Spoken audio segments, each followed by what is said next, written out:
Hello guys, welcome back my YouTube channel commerce stream by MD Shadan. Guys, आप लोगों के लिए मैं एक गुड न्यूज़ लेकर के आया हूं, खासकर उन बच्चों के लिए जो इकोनॉमिक्स पढ़ते हैं, चाहे वो क्लास 11th के बच्चे हों, क्लास 10th के बच्चे हों, क्लास 9th के बच्चे हों या ग्रेजुएशन के बच्चे हों, किसी भी क्लास के बच्चे हों, उन सभी के लिए आज एक बहुत बड़ी गुड न्यूज़ लेकर के आया हूँ। खासकर स्पेशली मैं क्लास 11th के लिए लाया हूँ, जो लोग इकोनॉमिक्स पढ़ते हैं, चाहे वो कॉमर्स स्ट्रीम के हैं या फिर वो ह्यूमैनिटीज़ स्ट्रीम के हैं, जो माइक्रो इकोनॉमिक्स पढ़ते हैं।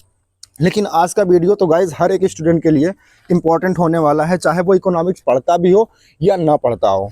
ठीक है, तो मैं चाहता हूं कि आप इस वीडियो को ज़्यादा से ज़्यादा लोगों तक शेयर करेंगे अपने फ्रेंड के साथ, ठीक है, जिससे उनको भी समझ में आए कि इकोनॉमिक्स है क्या चीज़। क्योंकि हम आज इस वीडियो में सिर्फ इतना डिस्कस करेंगे कि इकोनॉमिक्स का मतलब क्या है, यानी जो इकोनॉमिक्स अपने आप में एक सब्जेक्ट है, उस सब्जेक्ट का मतलब क्या है। ठीक है, क्योंकि देखो, अगर हम जो भी सब्जेक्ट हम पढ़ते हैं, अगर उस सब्जेक्ट का मतलब नहीं जानेंगे कि वो सब्जेक्ट बेसिकली है क्या और उसको हम पढ़ते क्यों हैं, तो फिर उसको पढ़ने में बहुत ज़्यादा इंटरेस्ट नहीं आता। ठीक है, बच्चे बोर होते हैं। तो इसीलिए मैं चाहूँगा कि आज आपको ये समझा सकूँ कि इकोनॉमिक्स है क्या एक्चुअली। ठीक है, तो आइए सबसे पहले इकोनॉमिक्स समझने के लिए हम एक वर्ड से स्टार्ट करते हैं, दैट इज़ रिसोर्स। ठीक है गाइज, एक सेकंड।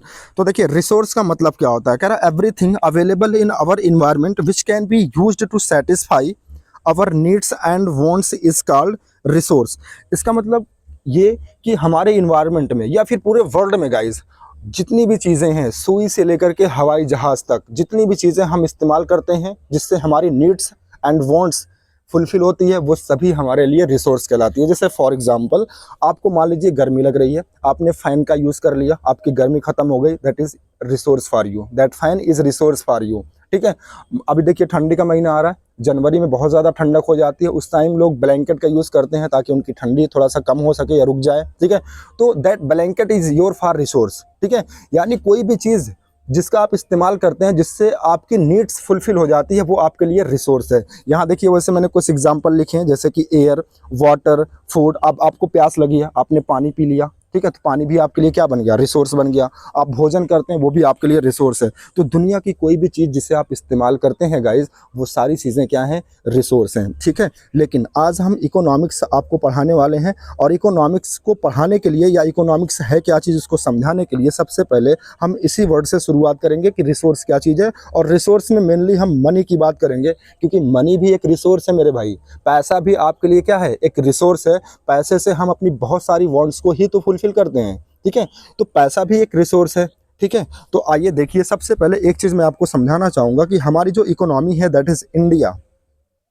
अगर हम इंडिया के लोगों को डिवाइड करें तो तीन पार्ट में हम डिवाइड कर सकते हैं। यानी हमारे इंडिया में, हमारी इकोनॉमी में, एक तो हाउस होल्ड एक सेक्टर होता है जो रहता है, जिसे हम कंज्यूमर भी कह सकते हैं। दूसरा एक सेक्टर होता है जो प्रोड्यूसर होता है, जो गुड्स को प्रोड्यूस करते हैं, यानी प्रोडक्शन करते हैं, बनाते हैं। और तीसरा हमारी गवर्नमेंट होती है, हमारी सरकार होती है। ठीक है, तो इनके रिस्पेक्ट में हम समझते हैं कि इकोनॉमिक्स जो है वो क्या है, और हमारे रियल लाइफ में इकोनॉमिक्स कब और कहाँ यूज़ की जाती है। ठीक है गाइस, तो आइए, हम सभी जानते हैं कि दुनिया में जितने भी रिसोर्स अवेलेबल हैं, ठीक है, कोई भी रिसोर्स जो अवेलेबल है, मेनली मैं यहाँ मनी की बात करूँगा, ठीक है, या उससे रिलेटेड और भी कुछ बात करूँगा। ठीक है, तो कहने का मतलब दुनिया में जितनी भी रिसोर्सेज अवेलेबल हैं वो सभी लिमिटेड हैं, लेकिन हमारी जो वांट्स हैं, हमारी का मतलब जो ह्यूमन है, उनकी जो वांट्स हैं वो क्या हैं, अनलिमिटेड हैं। इसलिए हमारे सामने हमेशा एक ही प्रॉब्लम रहती है कि जितना हम अपनी डिज़ायर को पूरा करने की कोशिश करते हैं, बट उसे हम कभी भी 100% पूरा नहीं कर पाते। और इसीलिए हमारे सामने हमेशा दो अल्टरनेट अवेलेबल होते हैं। यानी अगर हम एक का सिलेक्शन करते हैं तो दूसरा सेक्रीफाइस हो जाता है, और अगर दूसरे का सिलेक्शन करते हैं तो पहला सेक्रीफाइस हो जाता है। तो कुल मिलाकर गाइज, दोनों में से किसी एक को ही सिलेक्ट करना पड़ता है, और दोनों में से किसी एक को सेक्रीफाइस करना पड़ता है। ठीक है, जैसे मैं अगर आपको एक एग्जांपल दूं, जैसे मैं अगर पहले सेक्टर की बात करूं यहाँ पे, दैट इज़ हाउस होल्ड। ठीक है, एक second, that is house hold, यानी कि जो कंज्यूमर होता है। अब देखिए, जैसे मान लो मैं एक कंज्यूमर हूँ और मैं एक दुकान पर जाता हूँ कुछ खरीदने के लिए, तो मैं कंज्यूमर हूँ। और एक कंज्यूमर की मेंटालिटी क्या होती है गाइज, आपको पता है? पता है, एक कंज्यूमर की मेंटालिटी ये होती है कि वो चाहता है कि दुकान में रखी हुई सारी चीज़ें वो खरीद ले। बट ये इम्पॉसिबल है, पॉसिबल तो है नहीं। क्यों? क्योंकि उसके पास खर्च करने के लिए जो इनकम है या जो मनी अवेलेबल है उसके पास, जो कि उसके लिए एक रिसोर्स है, वो बहुत लिमिटेड होता है। इसलिए वो अपनी लिमिटेड इनकम से वो सारी चीज़ें तो नहीं खरीद सकता। सही कह रहा हूँ ना, वो सारी चीज़ें तो नहीं खरीद सकता। तो ऐसे में अब उसको सिलेक्शन करना पड़ता है कि मैं अपनी लिमिटेड इनकम से ऐसी क्या चीज़ खरीदूं जिससे मुझे क्या मिले, मैक्सिमम सेटिस्फेक्शन मिले।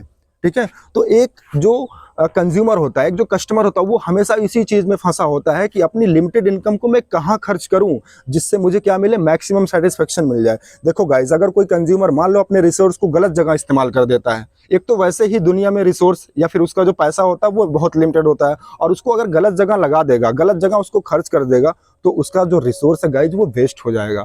तो इसीलिए बहुत ध्यान देने की ज़रूरत है कि आपके पास जो भी इनकम होती है, यानी कि कंज्यूमर के पास जो भी इनकम होती है, वो इसे इस तरीके से स्पेंड करना चाहता है जिससे उसको क्या मिले, मैक्सिमम सेटिस्फेक्शन मिले। तो हमेशा एक कंज्यूमर कहाँ फंसा है गाइज, मैक्सिमम सेटिस्फैक्शन ढूंढने में। आइए दूसरी पर्सनालिटी की बात करते हैं। हमारे देश में एक दूसरी पर्सनालिटी या फिर दूसरा जो सेक्टर होता है वो प्रोड्यूसर होता है। ठीक है, अब प्रोड्यूसर गाइस, प्रोड्यूसर की क्या मेंटेलिटी होती है, एक प्रोड्यूसर क्या चाहता है, बिजनेस करना चाहता है। और आपको पता है वो ये सोचता है, उसकी मेंटेलिटी होती है, वो ये सोचता है कि पूरे दुनिया में हमारा बिजनेस हो और हर बिजनेस से होने वाला प्रॉफिट भी हमारा हो। लेकिन गाइस ये भी तो इम्पॉसिबल है, क्योंकि बिजनेस करने के लिए आपको पता है फैक्टर ऑफ प्रोडक्शन की रिक्वायरमेंट होती है। देखिए यहाँ पे मैंने लिख रखा है, कोई भी बिजनेस अगर आपको करना है, किसी भी चीज़ का प्रोडक्शन करना है, तो फैक्टर ऑफ प्रोडक्शन की रिक्वायरमेंट होती है, जिसमें बेसिकली लैंड, लेबर, कैपिटल और एंटरप्रेन्योर आता है। तो इन सारी चीज़ों में हमें पैसा इन्वेस्ट करना पड़ता है, जो कि बहुत ज़्यादा पैसा लगता है भाई। लैंड परचेज करना है, लेबर्स को हायर करना है, कैपिटल से मशीन वगैरह परचेज करनी है, एंटरप्रेन्योर मतलब कि एक बुद्धिजीवी इंसान हमें अपने बिजनेस में रखना है जो सारे डिसीजन ले सके हमारे कंपनी से रिलेटेड, हमारे बिजनेस से रिलेटेड, तो उसको भी हमें अच्छा खासा पैकेज देना होता है।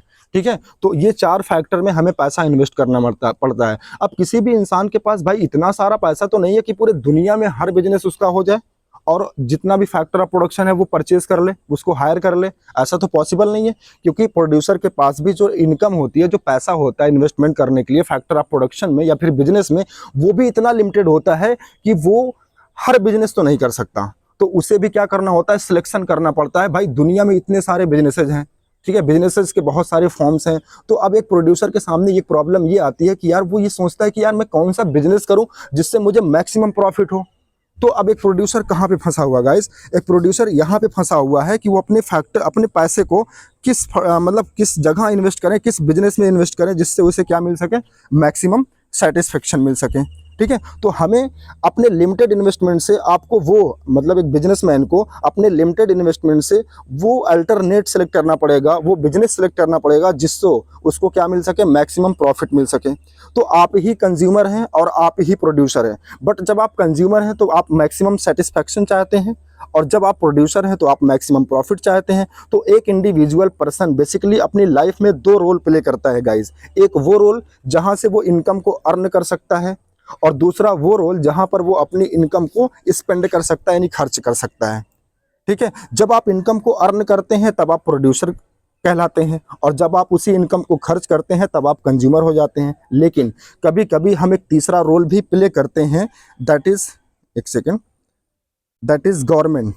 ठीक है, यानी कभी कभी क्या होता है कि हम एक तीसरा रोल भी प्ले करते हैं, दैट इज गवर्नमेंट। यानी कि एक इंडिविजुअल व्यक्ति ही सरकार भी हो सकता है। देखो सरकार का मतलब क्या होता है आप समझिएगा। सरकार का मतलब होता है एक group of representatives which represents the all economy. यानी सरकार उन लोगों के ग्रुप को कहा जाता है जो देश का नेतृत्व करते हैं, समाज का नेतृत्व करते हैं। आप सरकार किसे कहते हैं बताइए? क्या हमारे देश के जो प्राइम मिनिस्टर नरेंद्र मोदी हैं वो सरकार हैं, इंडिविजुअली बात कर रहा हूँ, या फिर अमित शाह सरकार हैं, या फिर क्या कह सकते हैं निर्मला सीतारमण जो हमारे देश की फाइनेंस मिनिस्टर हैं वो सरकार हैं, या फिर राजनाथ सिंह सरकार हैं? बताइए क्या ये लोग सरकार हैं? नहीं गाइज, ये एक इंडिविजुअल पर्सनालिटीज़ हैं। ये सारे लोग एक इंडिविजुअल पर्सनालिटीज़ हैं। क्योंकि जैसे मान लीजिए हमारे देश के जो प्राइम मिनिस्टर हैं मोदी जी, ठीक है, अगर मान लीजिए ये कुछ दुकान पर अपने लिए, अपने पर्सनल यूज़ के लिए कुछ खरीदते होंगे तो वो एक कंज्यूमर हो जाते हैं। जब यही मोदी जी अपना कोई सामान बेचते हैं, यानी अगर वो मान लो कोई बिजनेस करते हैं अपना खुद का, तो वो प्रोड्यूसर हो जाते हैं। लेकिन जब यही हमारे माननीय प्रधानमंत्री मोदी जी हमारे देश की कुर्सी पर बैठकर देश की जनता के लिए फैसला करते हैं, तो वो फिर रिप्रेजेंटेटिव ऑफ इंडिया, यानी तब वो देश की सरकार है। और वो चाहते क्या है, हमारे मोदी जी क्या चाहते हैं? देश के लिमिटेड बजट को, देखिए हमारे सरकार के पास क्या होता है, हमारी सरकार कहाँ फंसी होती है। हमारी सरकार चाहती है कि हमारी सरकार के पास जो बजट होता है जो कि बहुत लिमिटेड होता है, वो इस लिमिटेड बजट से वो चाहती है हमारे देश का मैक्सिमम वेलफेयर हो सके। ठीक है, तो देश के लिमिटेड बजट को गवर्नमेंट इस तरह से एलोकेट करना चाहती है जिससे देश में हर एक वर्ग का, हर एक धर्म का, यानी हर एक तबके का जो है वेलफेयर हो जाए। बट ये करना मुमकिन नहीं है। क्यों? क्योंकि देश के पास जो वेलफेयर करने के लिए, यानी सरकार के पास जो बजट होता है वो इतना लिमिटेड होता है। ठीक है, तो उस लिमिटेड बजट से वो सभी लोगों का तो वेलफेयर नहीं कर सकती भाई। पूरे देश में इतनी सारी पॉपुलेशन है, इतने सारे सेक्टर्स हैं, मतलब अलग अलग टाइप के लोग हैं, अलग अलग टाइप का सेक्टर है, तो हर चीज़ का डेवलपमेंट तो नहीं हो सकता, क्योंकि सरकार के पास जो लिमिटेड है वो बहुत ज़्यादा क्या होता है, बहुत ज़्यादा लिमिटेड होता है। जो बजट होता है वो बहुत ज़्यादा लिमिटेड होता है। तो एक इंडिविजुअल व्यक्ति जब कंज्यूमर है तो उसके पास इनकम लिमिटेड होती है, पता है। और जब एक इंडिविजुअल प्रोड्यूसर है तो उसके पास फैक्टर ऑफ प्रोडक्शन लिमिटेड है। और जब एक इंडिविजुअल रिप्रेजेंटेटिव बन जाता है, यानी जब सरकार वो हो जाता है, तब उसके पास बजट लिमिटेड होता है। तो ये सभी लोग, ठीक है, जब अपने लिमिटेड बजट को यूटिलाइज करके या अपनी लिमिटेड इनकम को या अपने लिमिटेड फैक्टर ऑफ प्रोडक्शन को इस तरीके से यूटिलाइज करते हैं कि हम अपनी मैक्सिमम नीड को सेटिस्फाई कर सकें, यानी अपने लिए मैक्सिमम सेटिस्फैक्शन ढूंढ सकें। ठीक है, और जब हम अपने लिमिटेड पैसे से, ठीक है, उस पैसे को ऐसी जगह इस्तेमाल करें, ऐसे बिजनेस में इस्तेमाल करें जिससे हमको मैक्सिमम, यानी कि प्रोड्यूसर को मैक्सिमम प्रॉफिट मिल सके या फिर देश का मैक्सिमम वेलफेयर हो सके। सरकार क्या चाहती है, अपने लिमिटेड बजट को वो इस तरीके से एलोकेट करना चाहती है जिससे क्या हो सके, देश का वेलफेयर हो सके, मैक्सिमम वेलफेयर हो सके। तो ये तीनों लोग क्या हैं, आपस में फंसे हुए हैं। ठीक है, कैसे? देखो, जो हाउस होल्ड है, यहाँ देखो इस डायग्राम में आप ध्यान से देखिए। देखो, जो हाउस होल्ड सेक्टर है वो कहाँ फंसा हुआ है, वो इस चीज़ में फंसा हुआ है कि अपनी लिमिटेड इनकम को किस तरीके से खर्च किया जाए जिससे मैक्सिमम सेटिस्फेक्शन मिले। यानी उसके पास जो लिमिटेड मनी है उसको किस तरीके से खर्च किया जाए, किस वस्तु को खरीदने के लिए, किस कमोडिटी को खरीदने के लिए खर्च किया जाए जिससे उसको मैक्सिमम सेटिस्फेक्शन मिले। और प्रोड्यूसर क्या चाहता है, प्रोड्यूसर चाहता है कि वो अपनी इनकम को ऐसे बिजनेस में इन्वेस्ट करें जिससे मैक्सिमम प्रॉफिट हो सके, क्योंकि सारा बिजनेस तो वो कर नहीं सकता। ठीक है, तो उसको फैक्टर ऑफ प्रोडक्शन में पैसा इन्वेस्ट करना पड़ता है। तो कौन से फैक्टर ऑफ प्रोडक्शन में या किस बिजनेस में पैसा इन्वेस्ट करे जिससे उसको मैक्सिमम सेटिस्फेक्शन मिले। और अगर हम गवर्नमेंट की बात करें तो गवर्नमेंट भी क्या चाहती है, देश का वेलफेयर करना चाहती है। ठीक है, तो गवर्नमेंट के पास देश का वेलफेयर करने के लिए जो बजट होता है वो इतना लिमिटेड होता है कि वो चाहती है कि उस लिमिटेड बजट को हम इस तरीके से एलोकेट करें जिससे मैक्सिमम वेलफेयर हो सके। तो ये सारी चीज़ें कैसे पॉसिबल हो सकती हैं गाइज, तो इसके लिए हमें पढ़ना पड़ेगा इकोनॉमिक्स गाइज। यानी अगर एक कंज्यूमर चाहता है कि हम इनकम को, अपनी इनकम को एक ऐसी तरीके से एलोकेट करें, ऐसे तरीके से उसको खर्च करें, ऐसी जगह पे खर्च करें जिससे हमें क्या नाम है, मैक्सिमम सेटिस्फेक्शन मिल सके। प्रोड्यूसर चाहता है कि हम अपने इनकम को कहाँ इन्वेस्ट करें जिससे हमको मैक्सिमम प्रॉफिट मिल सके। और अगर गवर्नमेंट चाहती है कि हम अपने लिमिटेड बजट को कहाँ खर्च कर सकें या कैसे खर्च करें, कैसे एलोकेट करें जिससे हमको मैक्सिमम वेलफेयर कर सकें। ठीक है, तो इसके लिए गाइस आपको पढ़ने की क्या जरूरत पड़ेगी, इकोनॉमिक्स। ठीक है, तो गाइस आई थिंक आपको समझ में आया होगा कि इकोनॉमिक्स पढ़ने की जरूरत क्यों है। ठीक है, तो गाइस आई थिंक आपको ये वीडियो अच्छा लगा होगा। ठीक है, आपको समझ में आया होगा। तो गाइस अगर आपको वीडियो अच्छा लगा हो तो प्लीज़ आपसे बस एक ही रिक्वेस्ट है कि इस वीडियो को ज़्यादा से ज़्यादा दोस्तों तक शेयर करें। ठीक है, वीडियो को लाइक करें, कमेंट करें। ठीक है गाइस, तो आज के वीडियो में बस इतना ही। आगे हम इकोनॉमिक्स, जो हमारी माइक्रो इकोनॉमिक्स है, उसको टॉपिक वाइज हम आपको पढ़ाते चलेंगे। ठीक है, आज से हम क्लास 11th की जर्नी शुरू कर दिए हैं। और आप सभी को पता है गाइस, हम क्लास 12th की अकाउंटेंसी भी, उसकी भी जर्नी स्टार्ट कर चुके हैं, जिसमें हम पहला चैप्टर यानी कि जो फंडामेंटल ऑफ पार्टनरशिप है उसका चैप्टर कर रहे हैं। आई थिंक मैंने 40 या फिर 41 क्वेश्चन उसमें कर भी लिए हैं। तो हम एक समय, यानी कि जैसे एक टाइम, कोई भी टाइम हो सकता है, सुबह या शाम, एक टाइम जो है मैं क्लास 11th की इकोनॉमिक्स अपलोड करूंगा अपने ही चैनल पर, इसी चैनल पर, और एक टाइम जो है मैं क्लास 12th की अकाउंटेंसी का वीडियो अपलोड करूंगा। तो गाइस आपसे रिक्वेस्ट है कि हमारी वीडियो को देखें, वॉच करें और उसको शेयर करें, सब्सक्राइब करें। Thank you so much guys.